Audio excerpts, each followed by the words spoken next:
Bom dia, sejam muito bem-vindos a esse culto maravilhoso de hoje, tá bom? Para quem não me conhece, eu sou o Wellington da Igreja de Cristo aqui de Brasília, nosso bate-papo aqui da Samambaia, e é uma honra estar com vocês hoje. Para quem nos está visitando pela primeira vez, é um prazer estar com vocês nesse dia maravilhoso. Para quem já é de casa, como é bom, se sintam abraçados. E para começar esse dia, eu gostaria de ler uma escritura lá no Salmo 122:1, que diz bem assim: Alegrei-me quando me disseram, vamos para a casa do Senhor. Como é bom e agradável também estarmos na casa do Senhor. Amém? Vamos começar orando? Paizinho amado, Paizinho querido, nesse dia de hoje eu te peço que o Senhor nos dê a graça e entendimento para essa maravilhosa pregação do Eduardo, Jesus e a sua louca mensagem. E que, Pai, desde já eu te peço, abençoa ele também nesse dia de hoje. Então que desde já, assim, eu oro em Cristo Jesus. Amém. Amém? Vamos curtir uma palavra maravilhosa? Então vem comigo. É uma honra. Até mais. Glória, glória, aleluia, todo peso eu já deixei.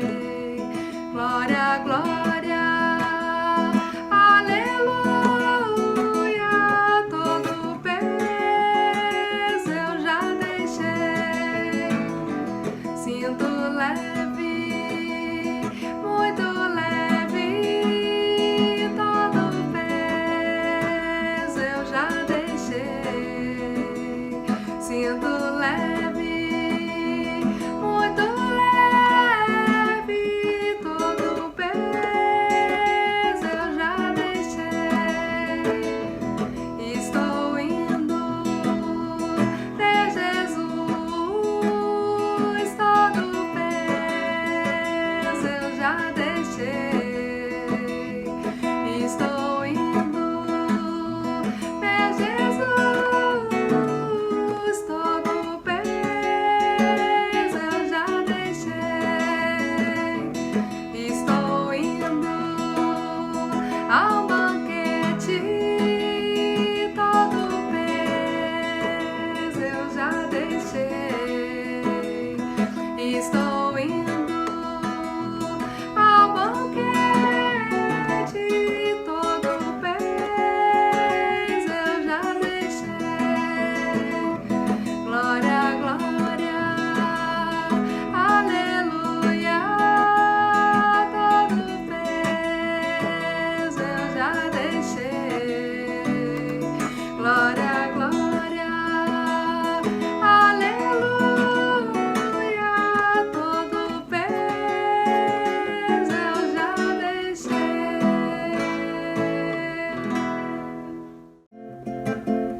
Quem está andando aí com tal peso sobre si, deixa o fardo pecador no caminho para o céu. Eu quero caminhar, o meu fardo eu vou deixar. Jesus comigo sempre andará. Seguindo eu vou tentar o sol sempre a brilhar. Vem andar comigo no caminho para o céu. Jovens de mãos dadas vão, com os anjos cantarão. Velhos andam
vem ao coração, me trazendo sentido no mundo de ilusão.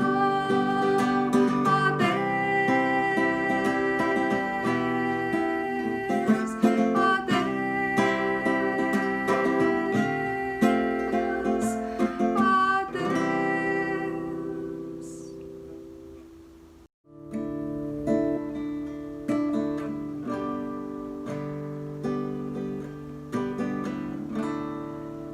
É momento de pensar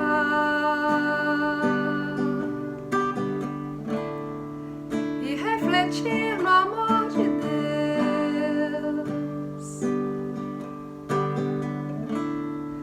de meditar com gratidão em tudo que Ele fez.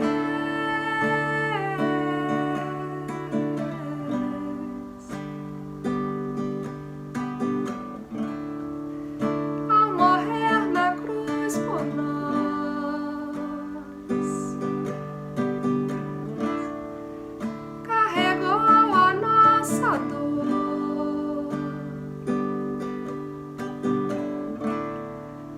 demonstrando seu amor, o amor que nos salvou.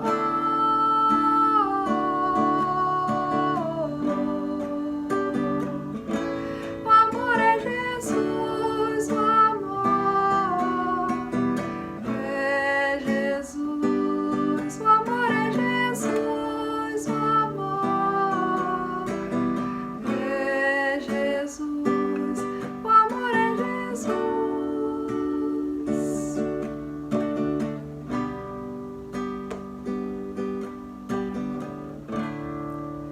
Nos deixou a sua paz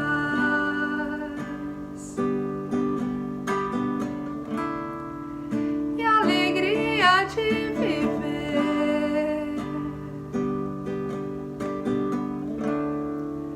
nos encheu de esperança para podermos vencer.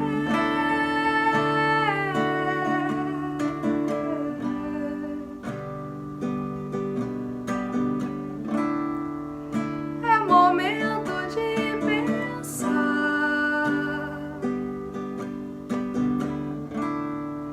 e refletir no amor de Deus,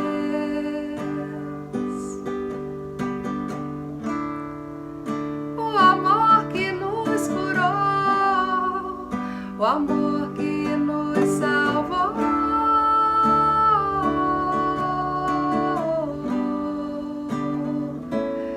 O amor é Jesus, o amor é Jesus, o amor é Jesus, o amor é Jesus, o amor é Jesus. Olá, amigos e irmãos, tudo bem com vocês? Para quem não me conhece, meu nome é Eduardo e nós somos a Igreja de Cristo Internacional de Brasília. Sejam todos muito bem-vindos. Aqueles que já me conhecem e viram o tema aí do culto de hoje devem estar se perguntando que loucura que eu vou fazer hoje. Sinto decepcioná-lo, mas hoje eu vou deixar a loucura por conta de Jesus e da sua mensagem. 2 avisos bem rapidinho antes da gente começar. Primeiro, já deixe separado aí o vinho e o pão para o momento da ceia, que será logo ali no final da pregação. E o segundo aviso é que hoje nós vamos ler muitas escrituras. Então, se você gosta de anotar, pegue a sua caneta, o seu caderno e vem comigo. Vamos começar lendo João capítulo 12, a partir do versículo 20. A Bíblia diz assim: Entre os que tinham ido adorar a Deus na festa da Páscoa estavam alguns gregos. Eles se aproximaram de Filipe, que era de Betsaida da Galileia, com um pedido: Senhor, queremos ver Jesus. Filipe foi dizê-lo a André, e os dois juntos o disseram a Jesus. Jesus respondeu: Chegou a hora de ser glorificado o Filho do Homem. Digo-lhes verdadeiramente que se o grão de trigo não cair na terra e não morrer, continuará ele só. Mas se morrer, dará muito fruto. Aquele que ama a sua vida perderá, ao passo que aquele que odeia a sua vida neste mundo a conservará para a vida eterna. Quem me serve precisa seguir-me, e onde estou, o meu servo também estará. Aquele que me serve, meu Pai o honrará. Agora meu coração está perturbado, e o que direi? Pai, salva-me desta hora? Não, eu vim exatamente para isto, para esta hora. Pai, glorifica o teu nome. Então veio uma voz dos céus. Eu já o glorifiquei e o glorificarei novamente. A multidão que ali estava e a ouviu disse que tinha trovejado. Outros disseram que um anjo lhe tinha falado. Jesus disse: essa voz veio por causa de vocês e não por minha causa. Chegou a hora de ser julgado este mundo. Agora será expulso o príncipe deste mundo. Mas eu, quando for levantado da terra, atrairei todos a mim. Ele disse isso para indicar o tipo de morte que haveria de sofrer. Queremos ver Jesus. Essa foi a questão que os gregos trouxeram para Filipe naquele dia. Jesus estava ficando conhecido. Muitos queriam ver Jesus. Mas o que essas pessoas buscavam em Jesus? Certamente não é diferente do que você busca em Jesus hoje. Conforto, paz, segurança, milagres, salvação, perdão. Jesus tinha acabado de fazer a sua entrada triunfal em Jerusalém. Os discípulos esperavam que Jesus assumisse o controle da cidade e iniciasse um novo tempo livre do domínio romano. Eles estavam prestes a ver o acontecimento central na vida de Jesus, o inimaginável, a sua morte na cruz. E se queremos ver Jesus, não podemos deixar de nos defrontar com o fato relativo à sua morte. Infelizmente, são poucos os que realmente entendem o significado e a transcendência desse acontecimento. É justamente isso que Jesus mostra aos gregos, aos discípulos e à multidão que o cercava naquele dia. No versículo 24, Jesus respondeu: chegou a hora de ser glorificado o Filho do Homem. Digo-lhes verdadeiramente que se o grão de trigo não cair na terra e não morrer, continuará ele só, mas se morrer, dará muito fruto. Jesus glorificado com a sua morte. Um momento de transformação. Uma simples semente se transformando numa planta com muitos frutos. A morte de Cristo é o momento de transformação das nossas vidas. Ela transformou o mundo. O mundo nunca mais foi o mesmo. Inverteu os valores e os padrões do mundo. Jesus falava de pureza no mundo depravado. Jesus falava de honestidade no mundo corrupto, sinceridade no mundo hipócrita. E continua fazendo o mesmo com a vida daqueles que entendem o seu sacrifício. No versículo 27 ele diz: agora o meu coração está perturbado, e o que direi? Pai, salva-me desta hora? Não, eu vim exatamente para esta hora. Eu vim exatamente para isto. Esse era o objetivo de Jesus, nos transformar com o seu sacrifício, de uma semente insignificante para uma planta cheia de frutos espirituais. Mas para isso a semente precisava morrer. E no versículo 32 ele diz: mas quando eu for levantado da terra, atrairei todos para mim. Cristo deixou o exemplo físico na cruz e nos chama a fazer o mesmo espiritualmente. Por isso ele falou lá no versículo 25, que aquele que ama a sua vida perderá, ao passo que aquele que odeia a sua vida neste mundo conservará para a vida eterna. Quem me serve precisa seguir-me, e onde estou, o meu servo também estará. Aquele que me serve, meu Pai, o honrará. É o perder a vida para ganhá-la. Mesmo discurso lá de Lucas 9, 24. E eu pergunto para você hoje, o que significa o sacrifício de Cristo para você? Para você, discípulo, a cruz continua sendo o centro da sua fé? Cada dia você se lembra com gratidão do sacrifício de Jesus? Quando você está lutando, a cruz te constrange a ponto de você vencer a tentação?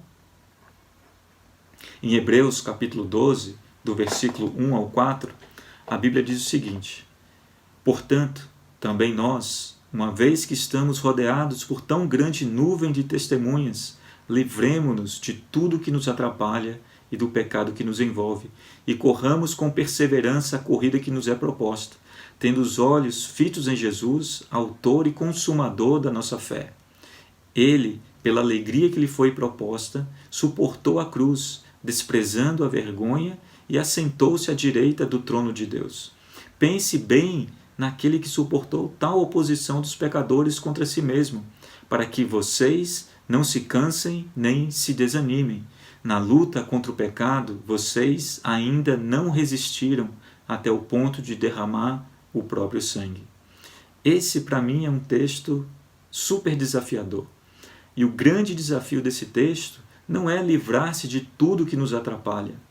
O desafio é ter os olhos fixos em Jesus, é ter os olhos fixos na cruz.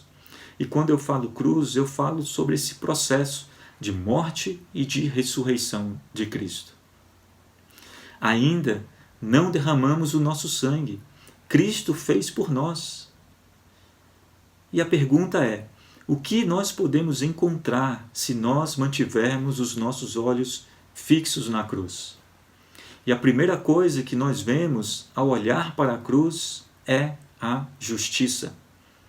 No dicionário, justiça significa virtude de dar a cada um aquilo que é seu. Em Romanos, capítulo 3, Paulo fala um pouco sobre essa justiça. Ele diz assim: mas agora se manifestou uma justiça que provém de Deus, independente da lei, da qual testemunham a lei e os profetas. Justiça de Deus, mediante a fé em Jesus Cristo, para todos os que creem. Não há distinção, pois todos pecaram e estão destituídos da glória de Deus, sendo justificados gratuitamente por sua graça, por meio da redenção que há em Cristo Jesus. Deus o ofereceu como sacrifício para propiciação, mediante a fé, pelo seu sangue, demonstrando a sua justiça.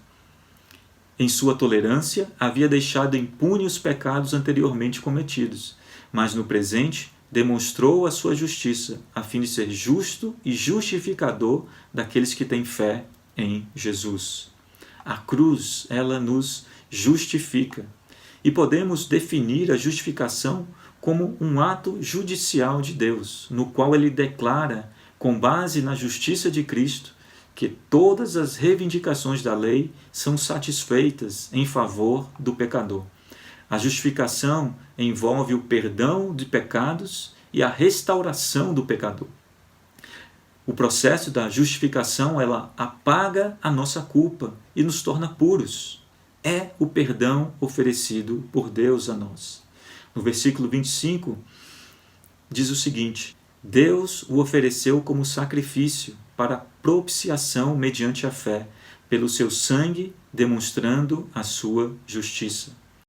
A palavra propiciação carrega a ideia básica de apaziguamento, especificamente em relação a Deus. A propiciação é um ato de duas partes que envolve apaziguar a ira de uma pessoa ofendida e se reconciliar com ela. Ou seja, a necessidade de apaziguar a Deus é algo que muitas religiões têm em comum. Nas religiões pagãs antigas, assim como em muitas religiões de hoje, ensina-se a ideia de que o homem apazigua a Deus com a oferta de vários produtos ou sacrifícios. No entanto, a Bíblia ensina que o próprio Deus proveu um único meio através do qual a sua ira pode ser apaziguada, e o homem, pecador, pode ser reconciliado com ele. No Novo Testamento, o ato de propiciação sempre se refere à obra de Deus e não aos sacrifícios ou ofertas oferecidos pelo homem. A razão para isso é que o homem é totalmente incapaz de satisfazer a justiça de Deus, exceto ao passar da eternidade para o inferno. Não há nenhum serviço, sacrifício ou oferta que o homem possa oferecer para apaziguar a ira de Deus ou satisfazer a sua justiça perfeita. A única satisfação ou propiciação que poderia ser aceitável a Deus e capaz de reconciliar o homem com ele, teve de ser feita pelo próprio Deus. Por essa razão, Deus Filho, Jesus Cristo, veio ao mundo em carne humana para ser sacrifício perfeito pelo pecado e fazer a expiação ou a propiciação dos pecados do povo. Nos 3 primeiros capítulos de Romanos, Paulo faz o argumento de que todo judeu e gentil estão sob a condenação de Deus e merecem a sua ira. Todos pecaram e estão destituídos da glória de Deus. Todos nós merecemos a sua ira e punição. Deus, em sua infinita graça e misericórdia, tem proporcionado uma maneira de apaziguar a sua ira e nos reconciliar com Ele. Essa forma é através da morte sacrificial do seu Filho, Jesus Cristo, como uma espécie de pagamento pelos pecados. E é por meio da fé em Jesus Cristo como sacrifício perfeito de Deus que podemos ser reconciliados com Deus. E é só por causa da morte de Cristo na cruz e a sua ressurreição no 3º dia que um pecador perdido, merecedor do inferno, pode se reconciliar com um Deus santo. O sacrifício oferecido por Deus remove os pecados mediante a fé pelo sangue derramado na cruz. E isso significa justificação. É a demonstração de justiça. É Deus nos dando o direito à salvação. No versículo 26, a Bíblia diz que, no presente, Deus demonstrou a sua justiça a fim de ser justo e justificador daqueles que têm fé em Jesus. Ou seja, o direito à salvação para aqueles que têm fé em Jesus. Não é para todos. Lembra? Nós lemos lá em João, no capítulo 12, versículo 26, quando Jesus disse: aquele que me serve tem que me seguir. E esse seguir é muito mais do que simplesmente você apertar um botão aí no seu celular e seguir alguém no seu Instagram. Seguir Jesus necessita de envolvimento, participação, construção de intimidade com Ele. Seguir Jesus requer obediência e submissão a Ele. E a submissão significa deixar que Ele cuide de mim. E a consequência da ação de Deus por meio da justificação, ela produz naqueles que seguem Jesus o que diz lá no Salmo 32, versículo 1 e 2. Ele fala assim: como é feliz aquele que tem as suas transgressões perdoadas e os seus pecados apagados. Como é feliz aquele a quem o Senhor não atribui culpa e a quem não há hipocrisia. A justiça de Deus nos leva à gratidão pelos pecados perdoados. Você é feliz? Você se sente perdoado? Porque isso é fundamental para o entendimento da cruz. O sentimento de culpa nos afasta da cruz, nos faz duvidar da nossa salvação. Voltando lá em Romanos, capítulo 4, versículo 25, Paulo fala o seguinte: ele, se referindo a Jesus, foi entregue à morte por nossos pecados e ressuscitado para nossa justificação. Tendo sido, pois, justificados pela fé, temos paz com Deus, por nosso Senhor Jesus Cristo, por meio de quem obtivemos acesso pela fé a esta graça na qual agora estamos firmes e nos gloriamos na esperança da glória de Deus. Não é só isso, mas também nos gloriamos nas tribulações, porque sabemos que a tribulação produz perseverança. A perseverança é um caráter aprovado, e o caráter aprovado, esperança. E a esperança não nos decepciona, porque Deus derramou o seu amor em nossos corações por meio do Espírito Santo que Ele nos concedeu. De fato, no devido tempo, quando ainda éramos fracos, Cristo morreu pelos ímpios. Dificilmente haverá alguém que morra por um justo. Pelo homem bom, talvez alguém tenha coragem de morrer, mas Deus demonstrou o seu amor por nós. Cristo morreu em nosso favor quando ainda éramos pecadores. Como agora fomos justificados por seu sangue, muito mais ainda seremos salvos da ira de Deus por meio dele. Se quando éramos inimigos de Deus, fomos reconciliados com ele mediante a morte do seu Filho, quanto mais agora, tendo sido reconciliados, seremos salvos por sua vida. Não apenas isso, mas também nos gloriamos em Deus por meio do nosso Senhor Jesus Cristo, mediante quem recebemos agora a reconciliação. O sacrifício de Jesus nos dá acesso à graça de Deus. A justificação nos salva da ira de Deus, quando nós ainda éramos inimigos dele. Cristo nos proporciona a oportunidade de transformar essa inimizade entre nós e Deus numa grande amizade. Mas como que isso é possível? Paulo continua lá no capítulo 6 de Romanos. No versículo 1 ele diz: Que diremos então? Continuaremos pecando para que a graça aumente? De maneira nenhuma. Nós, os que morremos para o pecado, como podemos continuar vivendo nele? Ou vocês não sabem que todos nós que fomos batizados em Cristo Jesus, fomos batizados em sua morte? Portanto, fomos sepultados com ele por meio do batismo, a fim de que, assim como Cristo foi ressuscitado dos mortos mediante a glória do Pai, também nós vivamos uma vida nova. E a reconciliação nossa com Deus vem no momento do batismo, que é a nossa decisão de morrer para o pecado. Novamente, é o perder a vida lá de João 12, 24. É a nossa participação na morte. E essa participação na morte de Cristo implica na nossa aceitação do que Ele fez por nós. Uma vida nova é o que nos espera. E lembre-se, a semente tem que morrer para nascer uma planta nova e dar muitos frutos. Uma vida nova chamada santidade. E a santidade é a segunda coisa que nós encontramos se nós mantivermos os nossos olhos fixos na cruz. Em Hebreus 12, versículo 14, diz assim: Esforcem-se para viver em paz com todos e para serem santos. Sem santidade, ninguém verá o Senhor. Sem santidade, ninguém pode ver Deus. Ser santo, essa é a nova vida.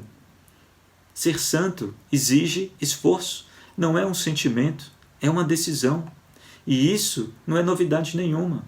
Essa era uma instrução de Deus para o seu povo desde os tempos de Moisés. Lá em Levíticos, capítulo 11, versículo 44, a Bíblia diz assim: Sejam santos, porque eu sou santo. E em Colossenses 1, 21, Paulo diz: Antes vocês estavam separados de Deus, e em suas mentes eram inimigos por causa do mau procedimento de vocês. Mas agora ele os reconciliou pelo corpo físico de Cristo, mediante a morte, para apresentá-los diante dele, santos, inculpáveis e livres de qualquer acusação. Desde que continuem alicerçados e firmes na fé, sem se afastarem da esperança do Evangelho que vocês ouviram e que tem sido proclamado a todos os que estão debaixo do céu. Esse é o Evangelho do qual eu, Paulo, me tornei ministro. A morte de Cristo nos dá a oportunidade de nos tornarmos santos, inculpáveis e livres. Mas implica também em um processo contínuo de fé. Fazer hoje e sempre. É uma decisão diária, como fala aqui no versículo 23, quando ele diz: Desde que continuem alicerçados e firmes, sem se afastar da esperança do Evangelho. Em 1 Pedro 1, versículo 13, diz o seguinte: Portanto, estejam com a mente preparada, prontos para a ação. Sejam sóbrios e coloquem toda a esperança na graça que lhes será dada quando Jesus Cristo for revelado. Como filhos obedientes, não se deixem amoldar pelos maus desejos da outrora, quando viviam na ignorância. Mas, assim como é santo aquele que o chamou, sejam santos vocês também em tudo o que fizerem, pois está escrito: Sejam santos, porque eu sou santo. Uma vida santa é o chamado de Deus para aqueles que se rendem ao sacrifício de Cristo na cruz. O versículo 13 nos fala de uma mente preparada, nos fala de uma decisão. Não é para quando eu me sentir bem. Então, você hoje já vive como um santo? Você entende o que Deus espera de você? O que Ele tem para nos oferecer é muito precioso. E essa é a terceira coisa que nós encontramos se mantivermos os nossos olhos fixos na cruz: a redenção. Redenção é ajuda ou recurso de livrar ou salvar alguém de uma situação perigosa. E em 1 Pedro, continuando aí no capítulo 1, versículo 17, ele diz o seguinte: uma vez que vocês chamam Pai aquele que julga imparcialmente as obras de cada um, portem-se com temor durante a jornada terrena de vocês, pois vocês sabem que não foi por meio de coisas perecíveis como prata ou ouro que vocês foram redimidos da sua maneira vazia de viver e que lhes foi transmitida por seus antepassados, mas pelo precioso sangue de Cristo, como de um cordeiro sem mancha e sem defeito. Deus nos livrou de uma situação perigosa. Ele nos redimiu, nos justificando através do sangue de Jesus, o único justo, nos tornando santos. E isso tem muito valor, porque é a nossa salvação comprada com o precioso sangue de Cristo. Em Tito capítulo 2, versículo 14, diz que Ele se entregou por nós a fim de nos remir de toda a maldade e purificar para si mesmo um povo particularmente seu, dedicado à prática de boas obras. O propósito de nos purificar está na prática de boas obras. E a prática de boas obras nada mais é do que essa vida santa. A vida cristã é simples, não tem mistério. Você pode ser verdadeiro, você pode ser justo, honesto, fiel, humilde, amar a Deus e o próximo. Com as suas próprias forças, certamente não. Mas, com a ação de Deus através do Espírito Santo, por intermédio de Jesus, certamente sim. Basta uma decisão: parar de lutar com as suas forças e entregar a sua vida nas mãos de Deus. Veja só como uma coisa está ligada à outra. A justiça de Deus nos leva à santidade por meio da redenção. Você já foi redimido dos seus pecados? Então, quão preciosa é a cruz para a sua vida? Qual é o preço da sua salvação? E o que mais nós podemos encontrar se mantivermos os nossos olhos fixos na cruz? Em 1 Coríntios, capítulo 1, a partir do versículo 18, a Bíblia diz o seguinte: pois a mensagem da cruz é loucura para os que estão perecendo, mas para nós que estamos sendo salvos é o poder de Deus. Pois está escrito: destruirei a sabedoria dos sábios e rejeitarei a inteligência dos inteligentes. Onde está o sábio? Onde está o erudito? Onde está o questionador desta era? Acaso não tornou Deus louca a sabedoria deste mundo? Visto que, na sabedoria de Deus, o mundo não o conheceu por meio da sabedoria humana. Agradou a Deus salvar aqueles que creem por meio da loucura da pregação. Os judeus pedem sinais miraculosos e os gregos procuram sabedoria. Nós, porém, pregamos a Cristo crucificado, o qual, de fato, é escândalo para os judeus e loucura para os gentios. Mas para os que foram chamados, tanto judeus como gregos, Cristo é o poder de Deus e a sabedoria de Deus. Uma mensagem louca é essa de Jesus. Loucura para o homem, mas poder para Deus. Parece loucura um homem morrer para que eu tenha a chance de me redimir perante Deus, sendo justificado, declarado inocente e ele culpado, para que eu seja santo aos olhos de Deus. Parece loucura, mas é o poder de Deus. E eu e você, que já iniciamos esse processo, podemos testificar com as nossas vidas a ação desse poder. No versículo 22, Paulo diz que os judeus pedem sinais miraculosos e os gregos procuram sabedoria. Nós, porém, pregamos a Cristo crucificado, o qual de fato é escândalo para os judeus e loucura para os gentios. Queremos ver Jesus, queremos ver sinais miraculosos e queremos obter sabedoria, mas Jesus nos mostra, através da sua vida, a cruz que é escândalo para os judeus, pois está escrito lá em Deuteronômio 21, 23, quem for pendurado no madeiro estará debaixo da maldição de Deus. Como pode alguém pendurado numa cruz ser o Messias? Era o questionamento dos judeus. E loucura para os gregos. Deus para os gregos era descrito pela palavra apatheia, que significa total incapacidade de sentir. Loucura um Deus sofrer tanto. Loucura um Deus sentir na própria pele a dor e a angústia de ser desprezado e crucificado. No versículo 18, pois a mensagem da cruz é loucura para os que estão perecendo, mas para nós que estamos sendo salvos é o poder de Deus. A cruz é o poder de Deus, poder de transformar vidas, poder de transformar a sua vida. Eu tive a oportunidade de experimentar desse poder e foi incrível e desafiante quando eu me deparei com a cruz. Lá eu fui quebrantado com a verdade e a minha vida vazia e sem sentido, eu tive a oportunidade de ser feliz e quando eu enxerguei isso eu não tive dúvida. E a cruz se tornou um marco zero para a minha vida. Eu era um antes e um depois de me defrontar com a cruz de Cristo. Assim como a cruz, o processo da morte e ressurreição de Jesus, marcou o mundo em um antes e um depois, o mundo, na sua história, é contado antes e depois de Jesus. Essa mesma cruz tem o poder de marcar as nossas vidas com um antes e um depois. Como eu falei, eu era um antes de me deparar com a loucura da mensagem da cruz. E sou outro depois que eu me rendi a ela. Você tem experimentado esse poder? O poder da cruz continua agindo na sua vida, te transformando constantemente? Ou ficou lá no seu batismo?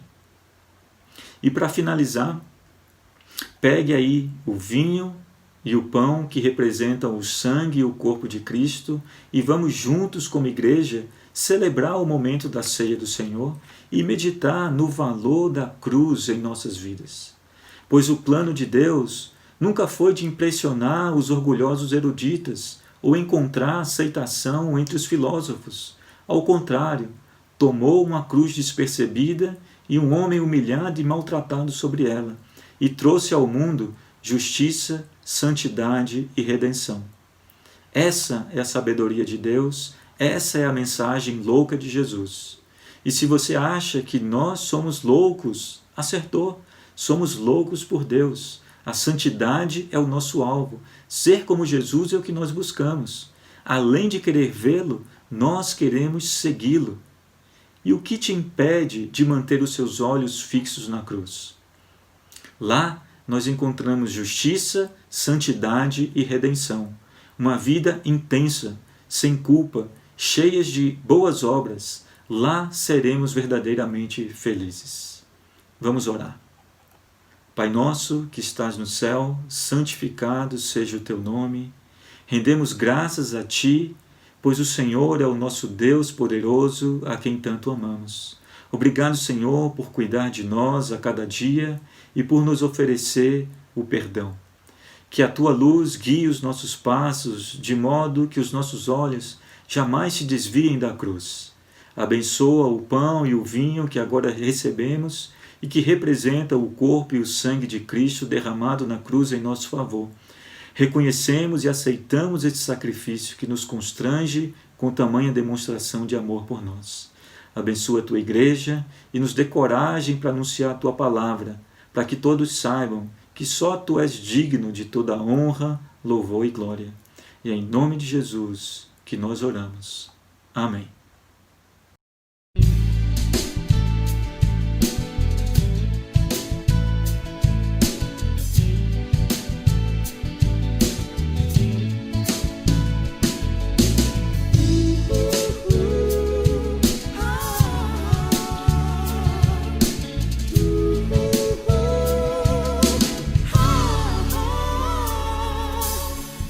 Nosso Deus pensou em cada vida.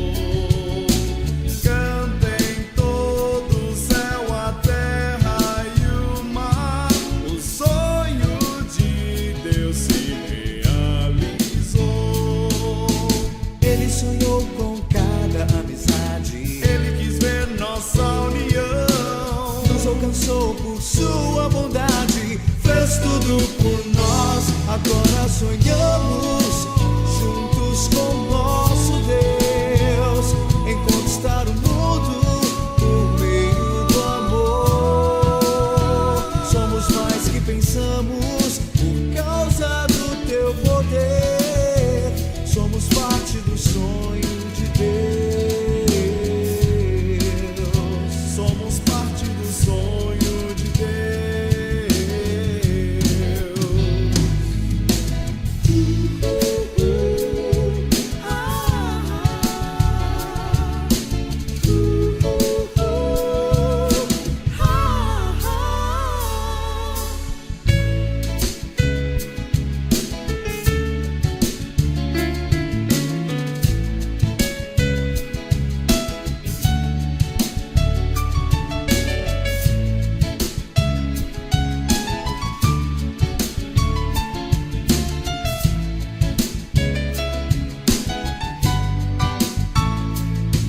todos podem ver que o seu reino durará para sempre. Suas palavras o alicerçou. Veja bem, é como estar no céu. O sonho de Deus se realizou. Ele sonhou com cada amizade. Ele quis ver nossa união. Nos alcançou por sua bondade, fez tudo por nós. Agora sonhamos juntos com nosso Deus em conquistar o mundo por meio do amor. Somos mais que pensamos por causa do teu poder. Somos parte do sonho de Deus. Somos parte do sonho de Deus. Agora sonhamos juntos com nosso Deus em conquistar o mundo por meio do amor. Somos mais que pensamos por causa do teu poder. Somos parte do sonho de Deus. Somos parte do sonho de Deus. Somos parte do sonho de Deus. Somos parte do sonho.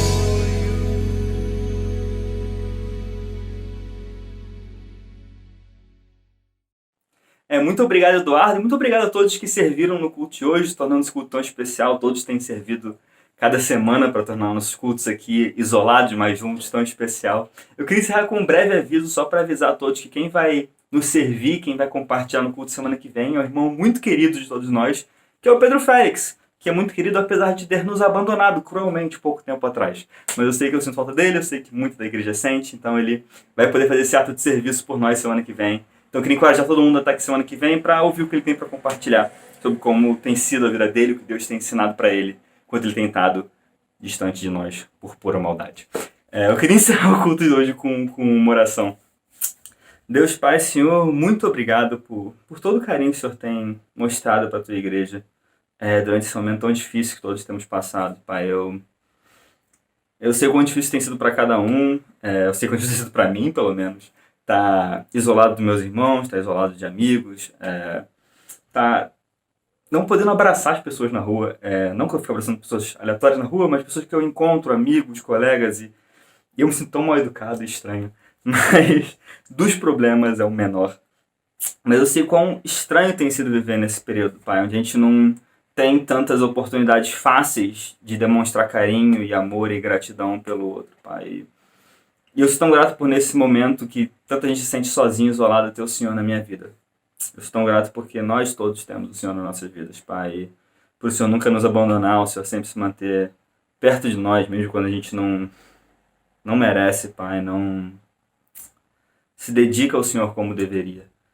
Muito obrigado pela chance que a gente tem de ainda ser uma igreja, de ainda ser conectados apesar de distantes, ter nossos cultos aqui, ter a igreja em casa, ter eventos paralelos, ter saídas, assim, todas as coisas que estão acontecendo ainda mesmo com todo esse isolamento, Pai. Eu sou muito grato ao Senhor por ainda estar nos alimentando espiritualmente, ainda estar nos unindo, ainda estar lutando por nós, Pai.